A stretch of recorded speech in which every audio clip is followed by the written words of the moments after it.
प्रकाश राज जी कहना बंद कीजिए। वो एक तरीके का दुष्ट प्रवृत्ति का व्यक्ति है। उसने जिस तरीके का चित्रण किया है कि वहाँ पे चाय डाली जा रही है। अरे यार, चंद्रयान 3 जब जा रहा है तभी ये टारगेट कर रहे हो। प्रकाश राज से इस देश के वैज्ञानिकों को या इस देश के इसरो के वैज्ञानिकों को कोई सर्टिफिकेट नहीं चाहिए। तुम अपनी औकात देखो क्या है। आज दौर पे फेंकेंगे तो तुम हमारे लिए भी नाचने लगोगे। पहले के नेता कुछ भी करें तो उनको गौरव माना जाता था, लेकिन मोदी कुछ भी करे, मोदी किसी की पीठ भी थपथपा दे तो उसे भाजपा का कार्यकर्ता घोषित कर देते। अरे भाई, वो इसरो चीफ है, पूरी दुनिया देख रही है चंद्रयान 3। शेमलेस गाय प्रकाश राज।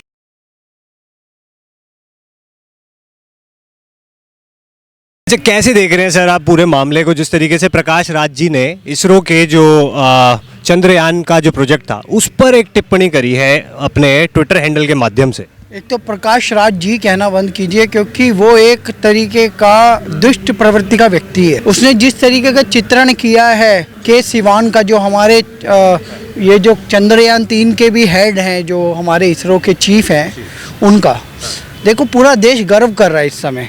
कल शाम को 6 बजे तक इसरो का जो ये चंद्रयान 3 भेजा गया है, ये लैंड कर जाएगा, ठीक है ना। ये उत्तरी ध्रुव पे लैंड करेगा। इस पे हम सब आशा कर रहे हैं, पूजा पाठ कर रहे हैं, भगवान से प्रार्थनाएं कर रहे हैं। लेकिन एक दुष्ट प्रवृत्ति का, कम्युनिस्ट मानसिकता का कांग्रेसी, जो CWC की बैठक में बैठा हुआ है प्रकाश राज, जो एक्टर भी है लेकिन हमेशा विलन का रोल करता है, ऐसे दुष्ट प्रवृत्ति के व्यक्ति को अभी खुद मैं एक न्यूज़ पढ़ के आया हूँ, उसमें शेमलेस गाय लिखा हुआ है। शेमलेस गाय प्रकाश राज भारत के इतने बड़े मिशन चंद्रयान 3 को अपमानित कर रहा है, ये दिखा के कि वहाँ पे चाय डाली जा रही है। अरे यार, तुम्हारा देश अपने खुद के सैटेलाइट भेज रहा है, दूसरी कंट्रियों के 108 सैटेलाइट एक दिन में भेज के रिकॉर्ड दर्ज करा रहा है। एक से एक वर्ल्ड रिकॉर्ड हमारे स्वदेशी जो हमारे वैज्ञानिक हैं वो दर्ज करा रहे हैं। जितने में एक बड़ी फिल्म बन जाती है, जितने में एक फिल्म बनी, जो अभी एक आई थी फिल्म आदिपुरुष, 800-900 करोड़ की कुछ थी, उससे कम बजट में हमारा चंद्रयान 3 जा रहा है किस पे, चांद के उत्तरी ध्रुव पे।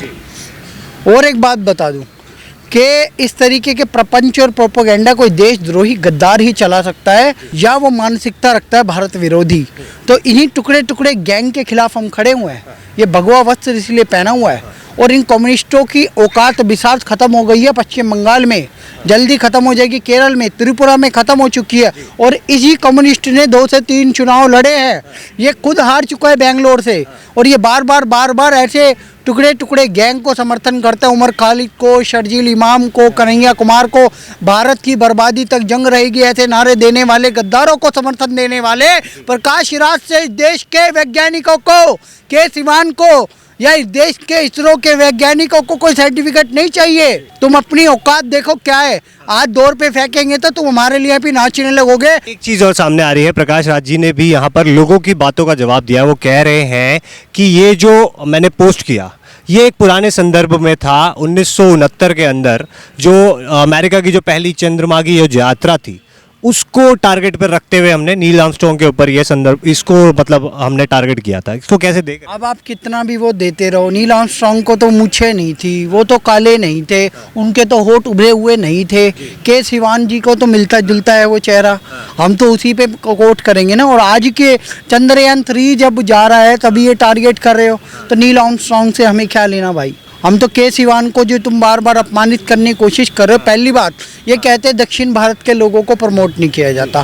सारे वैज्ञानिक और श्रेष्ठ जो वैज्ञानिक है वहाँ से आ रहे हैं, मोदी जी उन्हें गले मिल रहे हैं। अगर चंद्रयान 2 विफल होता है तो उनका सम्मान कर रहे हैं, उनको अच्छी सैलरी दे रहे हैं, उनकी जाति भी पूछने लग जाते हैं लोग। चलो ठीक है, वो किसी भी जाति से हो, लेकिन वो भारत का गौरव है, वो हमारे इसरो के चीफ हैं। तुम्हें भी उसका गौरव करना चाहिए, उनको अपमानित नहीं करना चाहिए। लेकिन तुम क्या अब कितने भी कुतर्क दे दो, तुम्हारी दुर्बुद्धि से निकला हुआ ये पोस्ट तुम्हें बेशर्मी के दलदल में डुबो चुका है, और इसी दलदल से कमल खिलेगा। और इसी प्रकाश राज को मैं स्पष्ट कर देना चाहता हूँ, तुम्हारे टुकड़े टुकड़े गैंग और तुम्हारे ये जो मंसूबे हैं ये कभी सफल नहीं होंगे। इस देश के टुकड़े हम होने नहीं देंगे।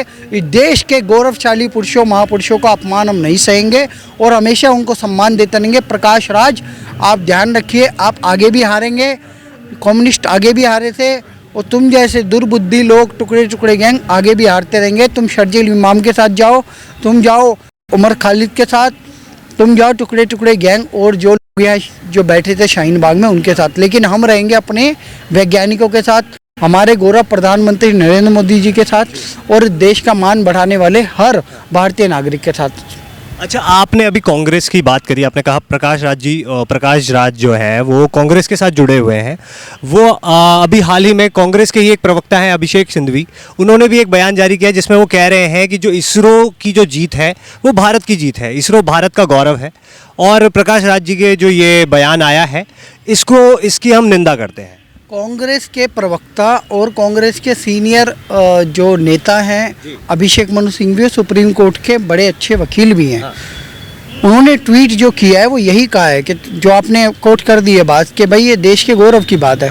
उसके अलावा कांग्रेस के एक और प्रवक्ता है पूनावाला, उनका नाम है एक तो शहजाद तो बीजेपी में आ गया, दूसरे वाले पूनावाला, तो उन्होंने ट्वीट किया, उन्होंने भी कहा है तुम देश के विरुद्ध ट्वीट कर रहे हो। इस ट्वीट को कोई एक्सेप्ट नहीं करता। लेकिन रघुराम राजन ने कांग्रेस ज्वाइन कर लिया इनडायरेक्टली, अजीत अंजुम, रवीश कुमार और प्रकाश राज, ये चारों लोग CWC कांग्रेस वर्किंग कमेटी की बैठक में बैठे हुए हैं। पुराने कार्यकर्ताओं को लतिया दिया है कांग्रेस ने, लेकिन इन जैसे प्रोपोगेंडलिस्टों को कांग्रेस वर्किंग कमेटी में बिठा लिया गया है और यही प्रोपोगेंडा चलाते हैं। हम जिन्हें टुकड़े टुकड़े गैंग कहते हैं वही प्रकाश राज है, वही उमर खालिद है, वही शर्जील इमाम है। और इन लोगों से देश के वैज्ञानिकों को सर्टिफिकेट नहीं चाहिए। इनके खुद के मुंह पे कांग्रेस के नेता जूता मार रहे हैं ट्वीट करके, चाहे वो पूनावाला हो चाहे वो अभिषेक मनु सिंघवी हो। अच्छा, पहले देखा जाता था एक नेता जो है दूसरे नेता के ऊपर कटाक्ष करता था, लेकिन यहाँ पर अभी वैज्ञानिकों के ऊपर जो है एक नेता या फिर अभिनेता बोल सकते हैं ये कटाक्ष करते हुए नजर आ रहे हैं। तो कैसे, मतलब आप इस पूरे मामले को देखते हैं, क्या राजनीति का स्तर इतना ज़्यादा नीचे गिर गया है कि वैज्ञानिकों को भी राजनीति के दलदल में घसीटा जा रहा है? पहले के नेता कुछ भी करें तो उनको गौरव माना जाता था, लेकिन मोदी कुछ भी करे, मोदी किसी की पीठ भी थपथपा दे तो उसे भाजपा का कार्यकर्ता घोषित कर देते। अरे भाई वो इसरो चीफ है, पूरी दुनिया देख रही है चंद्रयान 3। ये मोदी सरकार ने जो अच्छा फंड रिलीज करा, टाइम से उन्हें पैसे दिए और इतने कम समय में चंद्रयान 2 के बाद 3 चालू हो गया। इसे पहली बार चालू किया था अटल बिहारी वाजपेयी जी ने। आप देखो तो इनकी प्रोग्रेसिव सोच। अटल बिहारी वाजपेयी ने नारा दिया था जय जवान जय किसान जय विज्ञान, जय जवान जय किसान नारा दिया था लाल बहादुर शास्त्री जी ने, और मोदी जी ने नारा दिया है पंजाब की धरती से। मैंने उसे सुना था और वायरल भी हुआ था, तब मैंने ट्वीट भी किया था, जय जवान जय किसान जय विज्ञान जय अनुसंधान। ये चौथी पीढ़ी के प्रोग्रेसिव नेता है, ये प्रगतिशील नेता है, ये भारत के अच्छे वैज्ञानिकों को भी आगे रखना चाहते हैं, भारत के खिलाड़ियों को भी आगे रखना चाहते हैं। और जब कोई अच्छी फिल्म आती है उसे भी प्रमोट करते हैं, जैसे कि द कश्मीर फाइल्स फिल्म आई थी तो उसे मोदी जी ने प्रमोट किया था। मोदी जी एक्टर्स को भी आगे रखते हैं, मोदी जी देश के खिलाड़ियों को भी आगे रखते हैं, चाहे वो कबड्डी के प्लेयर हों, चाहे वो किसी भी टीम बैडमिंटन के प्लेयर हों या कोई भी प्लेयर हो जो देश का गौरव है, उस गौरव को आगे ले जाते हैं। अगर तुम उसे राजनीतिक कर दोगे बार बार तो ये तुम्हारी दुर्बुद्धि का कमाल है। कुछ लोग कह रहे हैं राजीव गांधी देश में IT रेवोल्यूशन लाए और मोदी जी IT सेल के रेवोल्यूशन है, ये एक पोस्ट चल रहा है। अरे भैया, उनका एक प्रोडक्ट है राजीव गांधी का। गांधी कहते थे धोती पहन के स्वदेशी अपनाओ, लेकिन नेहरू ने चक्कर किसके साथ रखा? एडवीना के साथ। नेहरू आज तक दारू सिगरेट नहीं छोड़ पाए, लेकिन गांधी ज्ञान देते थे दारू सिगरेट छोड़ दो। गांधी जिस दिन बर्थडे होता है गांधी का, उस दिन दारू के ठेके बंद कर दिए जाते हैं। ये मैं उदाहरण इसलिए दे रहा हूँ कि राजीव गांधी भी विदेशी महिला को ले आए। कोई एक व्यक्ति पूछने वाला नहीं है सोनिया गांधी शादी से पहले क्या काम करती थी, क्या वो किसी बार में काम करती थी? जैसे मोदी जी चाय बनाते थे बचपन में, वो कहते वडनगर के स्टेशन पे मैं चाय बेचा करता था, बन गया प्रधानमंत्री। इस देश के लोगों ने मुझे प्रधानमंत्री बना दिया, मैं कर्म योग करता रहा। आगे बढ़ता रहा, मैं प्रचारक रहा, संघ में मैंने ये किया और मैं बन गया, और मुख्यमंत्री के बाद प्रधानमंत्री बना दिया, अब तीसरी बार भी होने वाले। लेकिन राहुल गांधी रेवोल्यूशन का प्रोडक्ट नहीं है, एक बारबाला का प्रोडक्ट है, एक राजीव गांधी का प्रोडक्ट है। वो देखो ना, उस दुर्बुद्धि ने खुद कितना कमाल किया, 19 साल से संसद में जा रहा है, एक वायरल भाषण नहीं है। कपिल सिब्बल ने कहा था जब वो IT मिनिस्टर थे कि इनकमिंग फ्री हो जाएगी, हुई कब? मोदी सरकार आने के बाद। इनकमिंग फ्री नहीं थी पहले, मोदी सरकार के आने के बाद आउटगोइंग फ्री हुई। सॉरी, इनकमिंग तो फ्री हो गई थी, आउटगोइंग मोदी सरकार आने के बाद फ्री हुई।